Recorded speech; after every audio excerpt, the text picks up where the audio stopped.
Good afternoon, everybody. My name is Tobias, and this is the Tobias channel. Today, we will have an interview with a very special guest who will talk to us about the harm we are doing to our planet. This person is an expert on the topic, so give an applause to the scientist Cecilia Elizondo. Thank you, thank you. It's a pleasure to be here with you on this channel and talk about this important topic.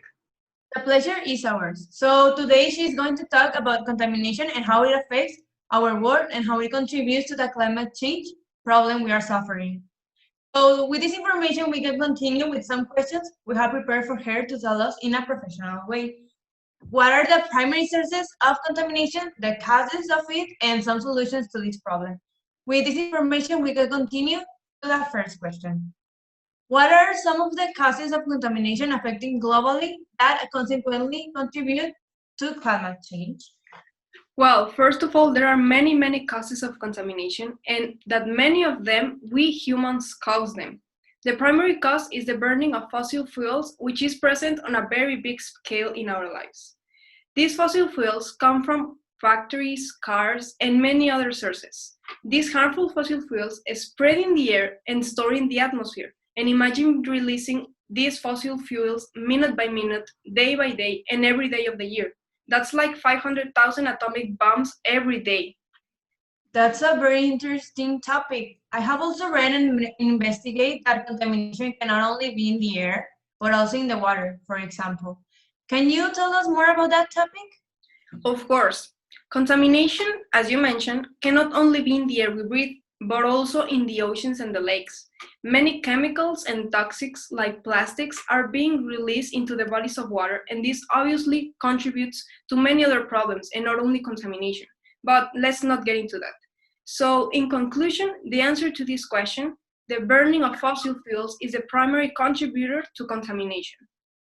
Okay, so we already know what are the contributors to this problem. But can you tell us some consequences this environmental problem is causing? There are many consequences of contamination, and they are affecting the planet and indirectly to us humans. They can affect the planet in the long term. Some of them include the increment in the temperature of the planet, which is causing global warming, and the melting of the polar zones. I know that there are many other consequences like desertification that is implicit in the increment of temperature problem. Also the increment of water in the ocean that it is in few years we will cause the disappearance of important cities. More hurricanes, changing the current, more disease and many others. But how will we know that they start to increase and become a consequences on human action of contamination? Unfortunately, this information was told years ago, and the long-term problems have arrived in our planet.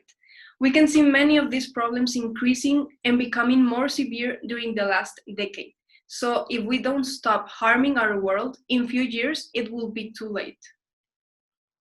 So, as a final question, in your professional opinion, what are some solutions that each of us can do in our daily life to reduce contamination and diminish climate change? Primarily, human beings need to take care of the environment, and there are very simple solutions that we can do. A solution that can have a great impact on reducing pollution is to separate the garbage where it belongs and try to generate the least amount of trash possible. Another solution is to reuse, for example, to use more glass than plastic. Glass can be used more times and it is not so harmful. I know that we have other solutions that help the planet even more, but they are more expensive and they involve making a big change.